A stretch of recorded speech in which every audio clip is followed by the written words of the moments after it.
அன்பிற்கினிய சகோதர சகோதரிகளே, இன்றைய நாள் இலங்கையில முழு இலங்கையும் எதிர்பார்த்திருக்கக்கூடிய ஈஸ்டர் தின தாக்குதல்கள் தொடர்பான விசாரணைகள் அடுத்த கட்டத்திற்கு நகர்ந்திருக்கிறது. குறிப்பாக ஈஸ்டர் தாக்குதல்கள் நடைபெறுகிற நேரத்தில் இலங்கையினுடைய போலீஸ் மா அதிபராக செயல்பட்ட பூஜித ஜெயசுந்தர அவர்களுக்கும் அன்றைய நாட்களில் பாதுகாப்பு செயலாளராக செயல்பட்ட ஹேமஸ்ரீ பெர்னாண்டோவுக்கும் இலங்கையின் நியாயாதிக்க நீதிமன்றம் இன்றைய தினம் மூவர் அடங்கிய நீதிபதிகள் குழாம் மரண தண்டனை விதித்து தீர்ப்பளித்திருக்கிறது. இந்த தீர்ப்பை பொறுத்தவரையில இலங்கை மக்கள் வெகுவாக எதிர்பார்த்திருக்கக்கூடிய ஒரு வழக்காக இந்த வழக்கு இருக்கிறது.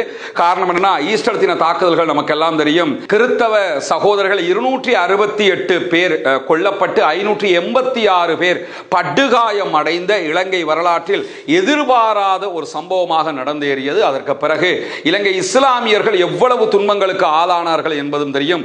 ஒவ்வொருவருடைய வீடுகளுக்குள்ளும் போலீசார் நாய்களோடு நுழைந்தது, பள்ளி வாயில்களுக்குள் தேடுதல்கள் நடைபெற்றது, 2000க்கு மேற்பட்ட அப்பாவிகள் கைது செய்யப்பட்டது என்று பலவிதமான சம்பவங்கள் இதிலே நடந்தேறி இருக்கிறது.